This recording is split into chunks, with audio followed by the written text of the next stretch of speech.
Welcome to Feasting on Agriculture. I'm Kristen Oaks White, and today we're in Franklin, Louisiana, where it is a beautifully goat-tastic day to play with some kids. And we're at Southern Maids Dairy, which is the largest goat dairy in Louisiana. And we're going to find out how this goat milk ends up from the goat to your table. Of course he would do that.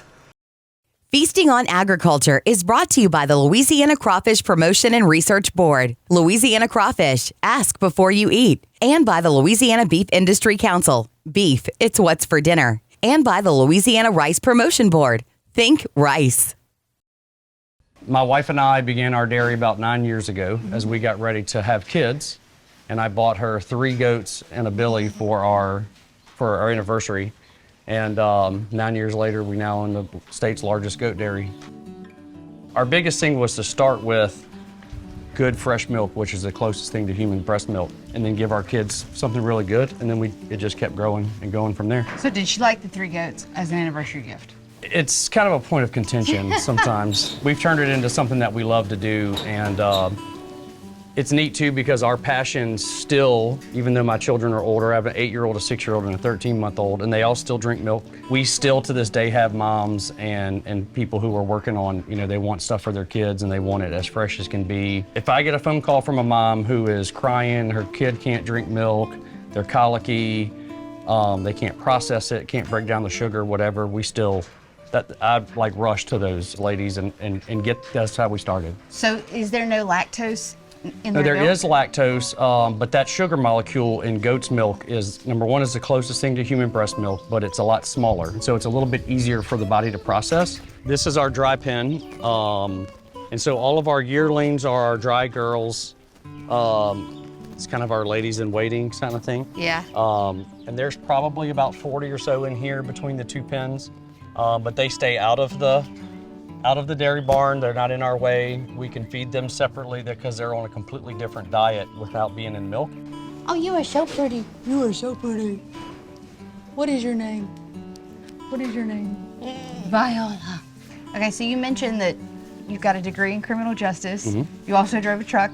How do you feel about this new lifestyle on the farm? When I owned my trucking company, I was gone all the time, Monday through Friday, and sometimes on Saturdays and Sundays. And missed the first couple years of at least one of my children growing up. To be at home and be able to go to baseball games and let our children learn some of the things that we're doing here on the farm, and a good hard work ethic and responsibilities of feeding animals and taking care of them, whether it's a puppy or a baby goat or big goats, or buffalo. It's a good opportunity to teach them that. And then, like I said, I get to be at home. So you mentioned that probably every 2 weeks you clean out the barns, put some fresh shavings in. What do you do with all of the... Well, so we actually utilize everything on our farm. So we have a pile that we compost all of our shavings and manure down in, and we actually use it to fertilize our hay fields. Our alfalfa and our peanut hay is not from here, but all of our other animal hay we actually do ourselves here, and for the buffalo and for the cattle. And so we have basically free fertilizer. We retail sell here off the farm, but we also retail at the Red Stick Farmers Market in Baton Rouge. We go to 2 of their locations, the one on Thursday by Pennington, and then the downtown Red Stick Farmers Market.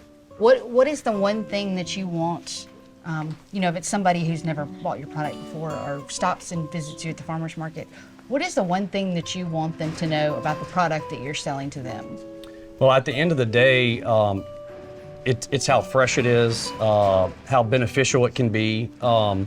We don't just do everything here goat. I mean, we eat beef and do other stuff like that. It's kind of having an approach with your nutrition and health that it can be something that you can add to.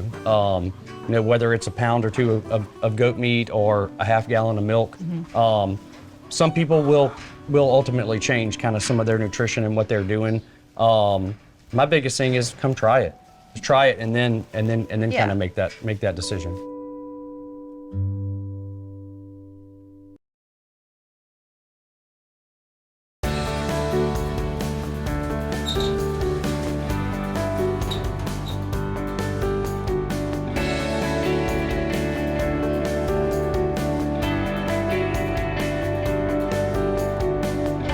We're back in the cheese room. That's what it's called, right? We're in the cheese room with Nathan at Southern Maids Dairy, and I've got a treat for you because normally somebody else cooks on this show, but when I found out that we were doing goat milk products, I thought this would be a perfect addition because I got a Ninja Creamy. And to say that it's been a bit of an obsession recently is to put it mildly. And I came up with a recipe that I've integrated goat milk products in. Okay. And I think you're going to like them. We'll test it out and see. So you have provided all of the ingredients for us because most of this is dairy. Correct. And so tell me what we've got today. Well, so we do a 5 probiotic yogurt. We're one of 2 dairies in the state of Louisiana that still makes Creole cream cheese, and we have our goat cheese as well. And goat cheese is just that, it's goat cheese, very lightly salted, gives you a little bit of kind of that goat cheese flavor. Definitely gonna be different in any kind of recipe that you wanna do. So we're gonna start with the yogurt. Okay. We're gonna do 8 ounces. Then we're gonna do Third 1/3 cup of Louisiana cane sugar. We are going to add a tablespoon of your Creole cream cheese. Whip this up. Okay. So we need the juice of 2 limes. This is supremely satisfying as well. We also need the zest of 2 limes. Okay, so now we're gonna add our lime juice. Man, this is nice having some help. A lot of these ice cream recipes have instant pudding, Jello instant pudding in it. It gives it like just a bit of creaminess, almost texture. Normally I would use a full tablespoon, but because I think we've got so much texture with the goat cheese, I think I'm gonna do about a half. And depending on what you're making, like it can add, you know, flavor. Need that stirred. Stirred, yeah. Okay, now for the amazing part, we're gonna do a cup of your goat's milk. Okay, so our last step is going to be, you brought a special treat because I forgot the vanilla flavoring. You've got your own vanilla that you use for your recipes here. So we import pure vanilla from Mexico, and that's actually what goes into our cheesecakes. Okay, so now we're gonna add our last bit of lime zest. So we're gonna put the top on it, make sure it's sealed. Then we're gonna stick this in the freezer for 24 hours, and then we'll be ready for the next step. Through the magic of television, we've got one already frozen. Ta-da! We're gonna put it in our blender. So we're gonna do light ice cream. Okay, our first spin is complete.